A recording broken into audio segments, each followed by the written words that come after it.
Hello everyone, good evening. आज मैं आपको बताना चाहता हूँ जो भी गवर्नमेंट के एग्ज़ाम होते हैं उनके बारे में। एसएससी की जितनी भी पोस्टें निकलती हैं उनकी कौन कौन सी पोस्ट है उनके बारे में मैं आपको बताना चाहता हूँ। जीडी की पोस्ट आती है, एक सीएचएसएल की आती है, एमटीएस की आती है, सीजीएल की आती है और एक्स्ट्रा कोई भी एग्ज़ाम की पोस्ट आपको जो आएगी। बैंकिंग की बात करें तो SBI PO and clerk, RBI, IBPS PO, S railway का कोई एग्ज़ाम हो, RRB, NTPC, group D, NRA, ये न्यू रिक्रूटमेंट है जो 2024 में होगी जून जुलाई में। इसका जो एग्ज़ाम होगा सीईटी एग्ज़ाम। आगे आपके पास एनडीए, आर्मी, एयरफोर्स और नेवी का जो भी एग्ज़ाम होगा उसके अंदर ये चैप्टर आता है टाइम एंड वर्क। ये ऊपर जितने भी पोस्टों के बारे में आपको बताया गया है उसके अंदर ये कॉमन चैप्टर है। ये हमेशा इसके चैप्टर में से हमेशा आपको प्रश्न पूछे ही जाते हैं। जो टाइम एंड वर्क का जो फार्मूला है, टोटल वर्क अपॉन में टाइम इक्वल टू एफिशिएंसी। आपके पास टोटल काम होगा और टाइम का मतलब आपको डे दिए रहेंगे। टोटल वर्क और डे को डिवाइड करो कि आपके पास क्षमता आ जाएगी वो एक दिन में कितना काम करते हैं। आपको बोला जाएगा कि कोई एक व्यक्ति है ए, वो किसी काम को 15 दिन में करता है और दूसरा व्यक्ति है उसी सेम काम को 20 दिन में करता है। आपको इसके बाद क्या करना पड़ेगा, इन दोनों का लेना है आपको एलसीएम। 15 और 20 का एलसीएम होता है आपके पास 15 और 20 का एलसीएम होता है आपके पास 60। ये आपके पास आ गया टोटल वर्क। अब आपको टोटल वर्क को क्या करना है, डिवाइड करना है। ये आपके पास है 15 डेज़, 20 डेज़। टोटल वर्क को डिवाइड करना है आपको डे से। कहने का मतलब टाइम बोलो या डे बोलो एक ही बात है। अब आपके पास टोटल वर्क करना है उसको 15 से, तो आपके पास आ जाएगा 4 कि वो एक दिन में 4 यूनिट काम कर सकता है। कितना यूनिट काम कर सकता है? 4 यूनिट। कौन कर सकता है वो काम? ए। बी का टोटल, बी के बारे में बताना है कि वो एक दिन में कितना काम कर सकता है। टोटल वर्क आपके पास 60 डिवाइड करोगे 20 से तो आपके पास आ जाएगा 3 यूनिट। बी जो है वो 3 यूनिट काम कर सकता है एक दिन में। आपको ये बोला गया था कि ए 15 दिन में काम करता है, बी जो है वो 20 दिन में काम करता है। अगर दोनों मिलकर इसी काम को करेंगे 60 यूनिट को, टोटल काम 60 वर्क को अगर वो ए और बी मिलकर करेंगे तो कितने दिन लगेंगे? ए और बी मिलकर 60 यूनिट काम करना है।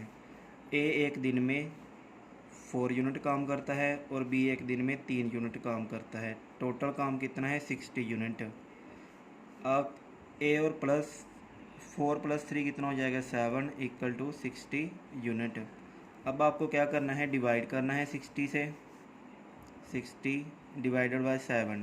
जब आप इसको डिवाइड करोगे इसका आंसर आएगा मिक्स फ्रैक्शन में 8/8 4 में 7 डेज़। ए और बी दोनों मिलकर 8 4/7 डे में काम को क्या कर देंगे? समाप्त कर देंगे।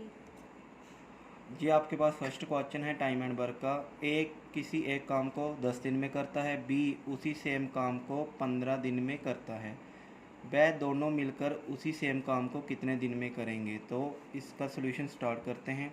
ए किसी काम को 10 दिन में करता है, बी उसी सेम काम को 15 दिन में करता है। मैंने आपको पिछले कंसेप्ट में बताया था कि इन दोनों का क्या लेना आपको? एलसीएम। 10 और 15 का एलसीएम होता है आपके पास 30। ये क्या होगा आपके पास? टोटल वर्क, या इसको क्या बोल सकते हो आप? 30 यूनिट। अब आपको क्या करना है? फार्मूला टोटल वर्क अपॉन में टाइम, जहाँ आप क्या लिख सकते हो? डेज। तो आपको क्या मिलेगा यहाँ पे? एफिशिएंसी, क्षमता कि आप एक दिन में कितना काम कर सकते हो। तो टोटल यूनिट आपके पास कितना है? 30। और ए के बारे में निकाल रहे हो तो ए कितने दिन में 30 यूनिट काम कर सकता है? 10 दिन में। तो एक दिन में कितना काम करता होगा वो? 3 यूनिट। बी से करवाना है आपको। बी 30 यूनिट जो अकेले 15 दिन में करता है, तो बी जो है वो एक दिन में 2 यूनिट काम कर सकता है। आपसे पूछा गया है कि वह दोनों मिलकर सेम काम को कितने दिन में समाप्त कर सकते हैं, तो हम यहाँ पे लिखेंगे A+B = 30 यूनिट। ए जो है वो एक दिन में 3 यूनिट काम कर रहा है और बी जो है वो एक दिन में 2 यूनिट काम कर रहा है, तो दोनों ने मिलके 30 यूनिट काम को करना है।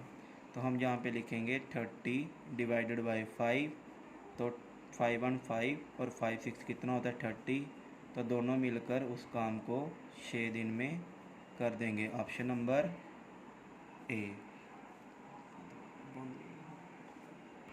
टाइम एंड वर्क का जो सेकंड क्वेश्चन है वो आपको सॉल्व करके देखना है। अगर नहीं सॉल्व होगा तो कल मैं फिर से आपको सॉल्व करवाऊंगा। इसके बारे में आपको बताना है। क्वेश्चन ए किसी एक काम को 20 दिन में करता है और बी उसी सेम काम को 30 दिन में करता है। वह दोनों मिलकर उस काम को कितने दिन में करेंगे। आपको जिस क्वेश्चन का आंसर कमेंट बॉक्स में बताना है और चैनल को लाइक और सब्सक्राइब कर दें। जय हिंद, जय भारत।